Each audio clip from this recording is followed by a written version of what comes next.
ইমাম সাহেব যদি মসজিদে নামাজ পড়াতে যে ভুল করে পিছন থেকে শুধরে দিতে হয় না?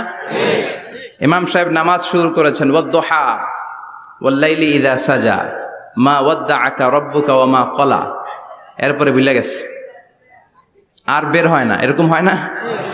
বিষ্ণু ঈসা ইসলামেরও হতো, সাহাবাদেরও হতো, ভুলে গিয়েছে বের হয় না, তখন পেছন থেকে শুধরে দিতে হয়। তবে আগে সুযোগ দিবেন, তাকে আপনি চান্স দিবেন, তিনি আবার রিপিট করবে, রিপিট করে সূরাটাকে বের করে আনতে পারে কিনা ট্রাই করবে। 2-3 বার ট্রাই করার পরেও যদি না পারে পিছন থেকে ঠিক করে দেওয়ার দরকার আছে না নাই? কিন্তু অনেকে আবার পিছনে উৎপেতে বসে থাকে যে ইমাম ভুল করে কোন জায়গায়। তারাবির নামাজে আমাদের দেশে এই ঝামেলা আছে না নাই? এক হাফেজ সাহেব নামাজ পড়ে আর এক হাফেজ সাহেব পিছন থেকে কোথায় ভুল হয় একটু দেখি। এই নিয়তে যদি আপনি হেফজ করেন আপনার দিনও শেষ, দুনিয়াও শেষ, আখিরাতটাও বরবাদ। জোরে বলেন ঠিক কিনা? ভুল হতেই পারে, মানুষ ভুলের ঊর্ধ্বে নয়। কুল্লুকুম খাত্তা, তোমরা সবাই ভুল করো।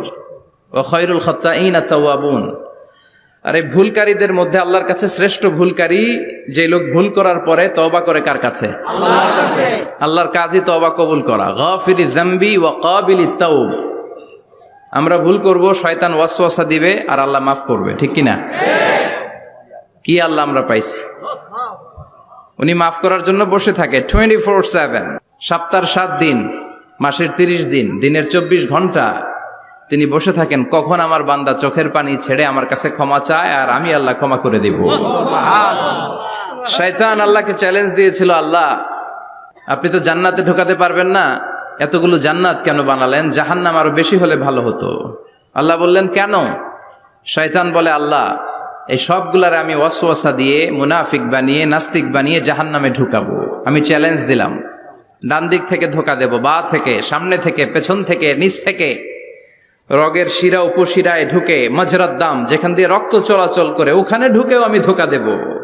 তো আপনি জান্নাতে ঢুকাবেন কেনমে?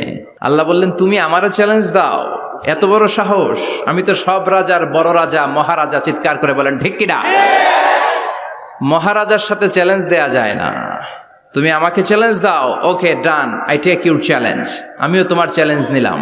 তুমি আজীবন ধোকা দিবা, আজীবন তুমি গোমরা করবা, বেনামাজি বানাবা, জালিম বানাবা, কিন্তু আমার বান্দা কোনো তাফসীরুল কোরআনের মাহফিলে এসে কোন এক ওয়াক্তের নামাজে মসজিদে ঢুকে অথবা মাঝরাতে ঘুম ভেঙে গেলে তাহাজ্জুদের জায়নামাজে চোখের পানি ছেড়ে যখন ক্ষমা চাইবে আমি সব গুনাহ মাফ করে দেব, তুই কি করবি?